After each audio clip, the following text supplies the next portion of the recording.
ஓம்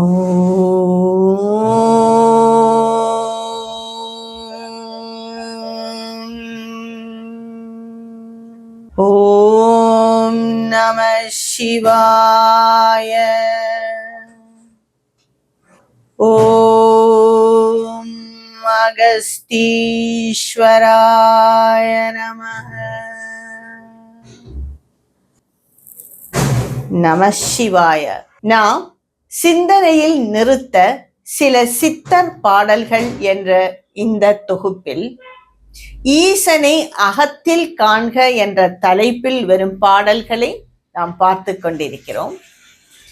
சென்ற வாரமே பாம்பாட்டி சித்தரின் ஒரு பாடலையும் சிவவாக்கியரின் ஒரு பாடலையும் பார்த்தோம்.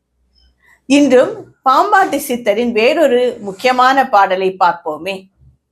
எள்ளில் எண்ணெய் போல உயிர் எங்கும் நிறைந்த ஈசன் பத வாசமலர் எண்ணி பெண்ணியே, உள்ளபடி அன்பு பத்தி ஓங்கி நிற்கவே, ஒடுங்கி அடங்கி தெளிந்து ஆடு பாம்பே.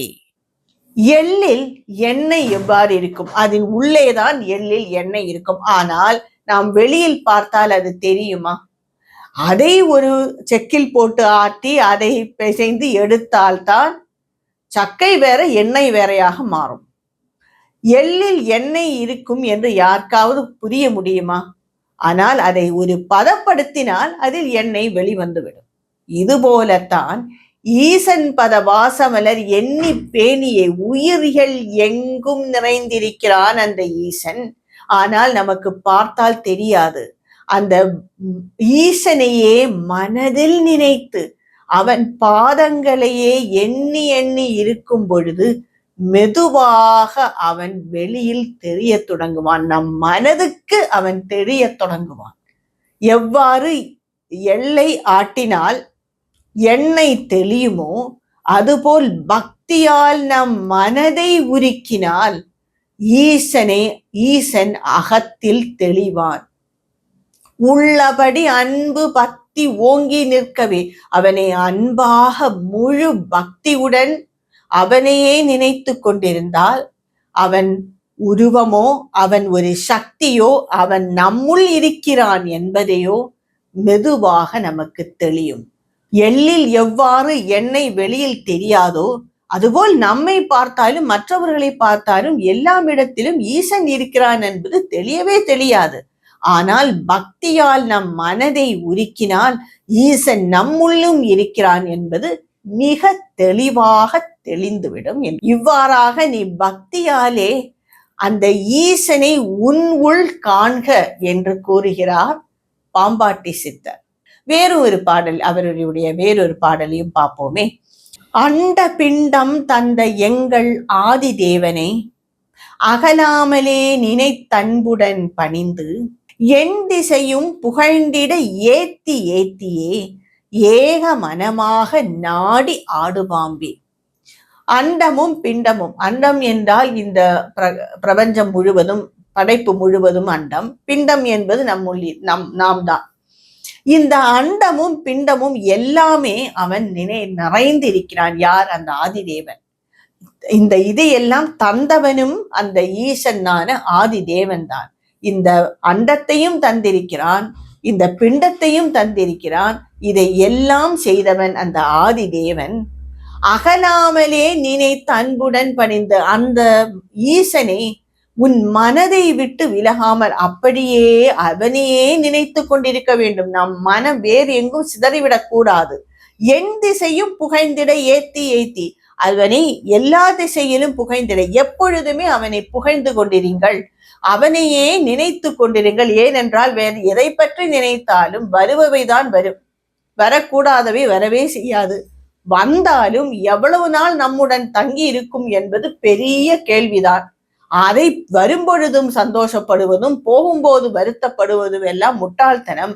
ஆனால் நீங்கள் மனமில் இருந்து விலகாமல் அந்த ஈசனையே நினைத்திருங்கள்.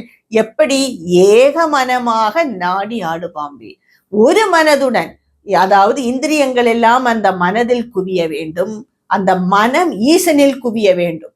இவ்வாறாக அவனையே நினைத்திருங்கள் என்று அந்த பாம்பிடம் கூறுகிறார் பாம்பாட்டி சித்தர். இந்த இடத்தில் அந்த பாம்பு என்பது குண்டலினி சக்தியை தான் கூறுகிறது போல் ஆசிரியர்கள் கூறுகிறார்கள். வேறும் ஒரு பாடலை பார்ப்போமா?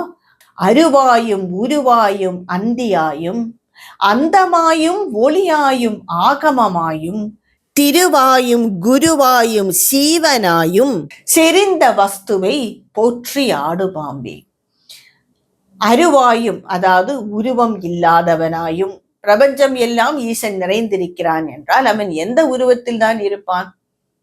அவனுக்கு ரூபமே இல்லை. இது ஆங்கிலத்தில் கூற போனால் ஒரு அப்டிராக்ட் கான்செப்ட் என்று கூறுவார்கள், பிரம்மம் என்று கூறுவார்கள் சம்ஸ்கிருத மொழியில். அவனுக்கு உருவமும் இல்லை, ஒன்றும் இல்லை, எங்கும் நிறைந்திருக்கும் ஒரு பேராற்றல், அவ்வளவுதான். எங்கும் அவன் நிறைந்திருக்கிறான். ஆனால் ஒரு உருவம் என்று வந்துவிட்டால் நம் கண்ணுக்கு தெரியும். இது உருவம் எல்லாம் இல்லை, எங்கும் நிறைந்திருப்பவனுக்கு எப்படி உருவம் இருக்க முடியும்? ஒரு உருவம் எப்படி இருக்க முடியும்? அருவாயும் உருவம் இல்லாமலும். சரி, இப்படி சொன்னால் என் சாதாரண பக்தர்களுக்கு, நம்மை போல பக்தர்களுக்கு புரியுமா? புரியாது. அதனால் அவன் உருவமாயும் நிற்கிறான். எல்லா இடமும் தான் அவன் லிங்கமாகவும் நடராஜர் பெருமானாகவும் கைலாயத்தில் சிவனாகவும் பல உருவங்களில் இருக்கிறானே. இன்னும் கூறிக்கொண்டே போகலாம். சிவசகஸ்ரநாமத்தை எடுத்து படித்தால் எவ்வளவோ ரூபங்கள் இருக்கிறது. பல ரூபமாயும் அவன் இருக்கிறான். உருவாயும் அந்தியாயும் இருளாயும், இருட்டெல்லாம் அவன்தான், எல்லாமே அவன்தான் என்று கூறும் பொழுது இருட்டு மட்டும் அதில் விதிவிலக்கா? இருளாயும், அந்த இருள் எப்படி முடிவுக்கு வரும்? அந்தமாயும், அந்த இருள் முடிவுக்கு வர வேண்டுமே. அந்தமாயும், அந்த இருளின் முடிவு என்பது என்னது? ஒளியாயும், ஒளி வந்தால் இருளின் அந்தம் வந்துவிடும். ஒளி வந்தால் இருள் போய்விடும் அல்லவா? இந்த அறையில் இருட்டாக இருக்கிறது. நான் ஒரு விளக்கை ஏற்றி வைத்தால், இல்லை சுவிட்ச் போட்டு விட்டால் லைட் வந்துவிடும், வெளிச்சம் வந்துவிடும். அப்பொழுது ஒளி வந்தால் இருள் போய்விடும். இல்லாமல் இந்த இருள் போகவே செய்யாது. நாம் அறியாமையும் அவ்வாறேதான். அறிவு வந்துவிட்டால் அறியாமை போய்விடும். அறியாமையை நாம் வேற எந்த விதத்திலும் நீக்க முடியாது. அறிவு வந்தால்தான், ஞானம் வந்தால்தான், அந்த ஈசனை பற்றி அறிந்தால்தான் இந்த அறியாமை விலகும். அதனால் தான் சித்தர்கள் எல்லோரும் இந்த ஈசனை அகத்தில் காண்க, ஈசனை அகத்தில் காண்க என்று சொல்லிக் கொண்டே இருக்கிறார்கள். அப்பொழுதுதான் நாம் அறியாமை விலகும். அந்தமாயும் ஒளியாயும், இது எல்லாம் எங்கு கூறியிருக்கிறது? ஆகமமாயும் வேதமாயும். இதை பற்றி எல்லாம், அதாவது இருள் என்றால் என்ன, ஒளி என்றால் என்ன, இந்த இருள் நிறைந்த உலகத்திலே ஞானம் என்னும் ஒளி வந்தால்தான் இந்த இருள் விலகும் என்று எல்லாம் கூறியிருப்பது ஆகமங்களில். அந்த ஆகமமாயும், ஆகமம் என்றால் வேதம், அந்த வேதம் எல்லாம் யாரை விளக்குகிறது? அந்த உருவம் இல்லாமலும் உருவமாயும் இருக்கும் ஈசனைத்தானே விளக்குகிறது. அதனால் தான் பாம்பாட்டி சித்தர் கூறுகிறார் ஆகமமாயும். திருவாயும், அது எல்லா சொத்துக்களும் அந்த ஈசன் தான். சொத்துக்கள் என்றால் நாம் நினைப்பது போல் அந்த பேங்க் டெபாசிட், ஒரு ரியல் எஸ்டேட்டில் ஒரு இது வாங்குவது, இதெல்லாம் இல்லை. அழியாத சொத்தான ஞானம், அந்த வெல்த் என்று கூறுவார்களே, உண்மையான நம்முடைய செல்வம் அந்த ஞானம்தான். அந்த ஞானம் இருந்தால் நமக்கு எல்லாமே உள்ளது போல்தான். அந்த திருவாயும், அதை கொடுக்கும் குருவாயும், இது எல்லாம் இருக்கிறது. இது யார் நமக்கு புகட்டுவார்கள்? ஏதோ ஒரு வடிவில் சிவன் நமக்கு புகட்டுவானாம்.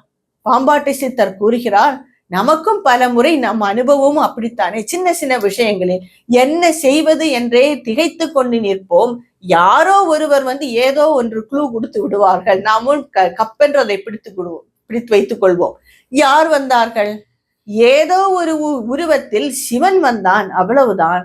குருவாயும், செறிந்த வஸ்து, அதாவது எல்லாமாக உள்ளவன் ஈசன். இவ்வாறான ஈசனை பற்றி நீ போற்றி ஆடு பாம்பே என்று கூறுகிறார் பாம்பாட்டி சித்தர். ஆழமான கருத்து உள்ள பாடல் இது. மிகவும் நெஞ்சை உருக்கும், நெஞ்சை தொடும் பாடல் இந்த பாம்பாட்டி சித்தரின் இந்த பாடல். மேலும் இதுபோல் பல பாடல்களை என்னுடைய அடுத்த வீடியோவில் காண்போம். ஓம் நம சிவாய.